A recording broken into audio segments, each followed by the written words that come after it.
Hello and welcome. Today, we're going to tackle one of the most common and, let's be honest, one of the most confusing phrasal verbs in English, make up. You know, it feels like it has a new meaning every single time you hear it. But don't you worry, by the end of this, all that confusion is going to be gone, and you'll be using it like you've known it your whole life. So, let's dive in. So, have you ever heard someone use make up and you just kind of tilted your head feeling a little lost? Trust me, you are definitely not alone on that one. It's a tricky one, but today we're going to break it all down step by step so it all makes perfect sense. So here's our game plan. We're going to start with the single most important rule you need to know.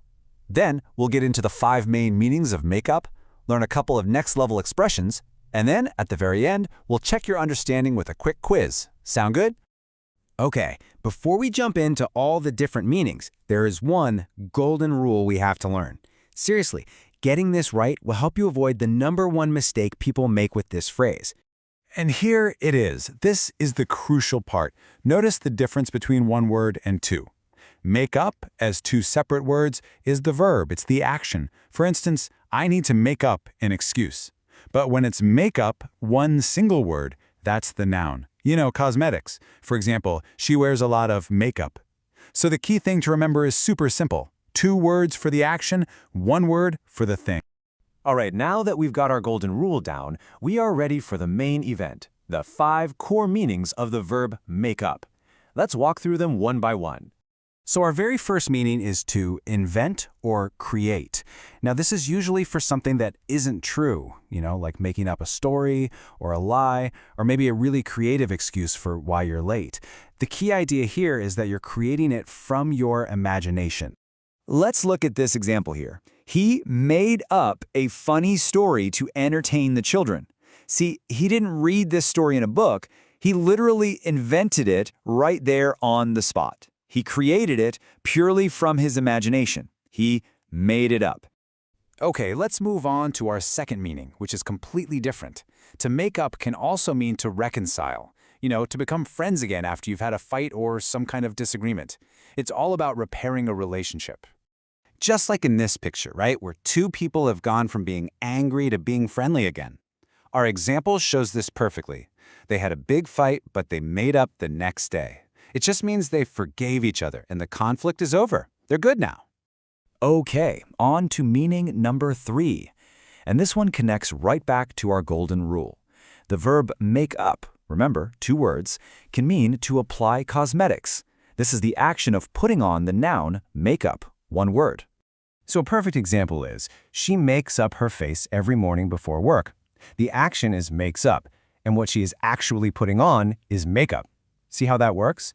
It's just the verb form of that noun we talked about a minute ago. Now for a meaning that's a little more formal. To make up something can mean to form or constitute it.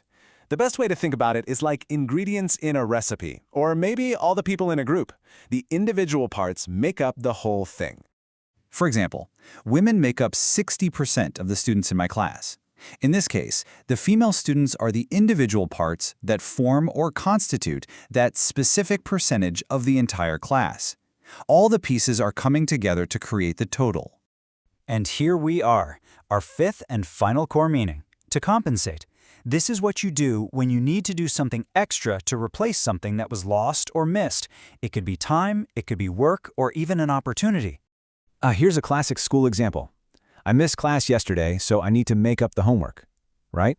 You have to do the work you missed just to get back to where you should be to compensate for being absent.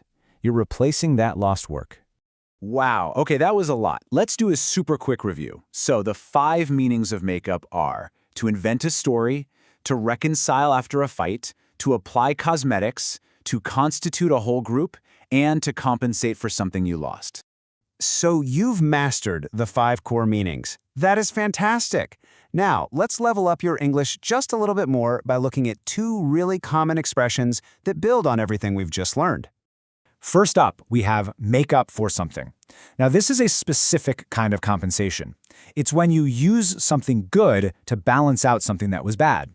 Kind of like this scale here. The sunshine, the good thing, makes up for the rain, the bad thing. You could say, the beautiful weather made up for the long delay. And a very similar one is make it up to someone. This one is much more personal. It's what you say when you've done something to upset somebody and you want to do something nice to apologize. For instance, you might say, "I'm so sorry I forgot your birthday.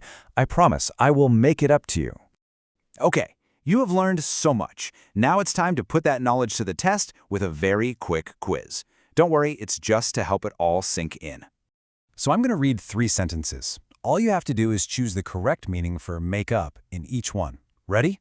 Number 1. Our class is made up of students from 10 different countries. Is that A, invent, B, reconcile, or C, constitute? For number 2, they had a fight but they made up an hour later. Is that A, apply cosmetics, B, reconcile, or C, compensate? And finally, number 3, I'm not very creative so I can't make up good stories. Is that A, invent, B, constitute, or C, apply cosmetics? Go ahead and pause here and think about your answers. Ready to check? Let's see how you did.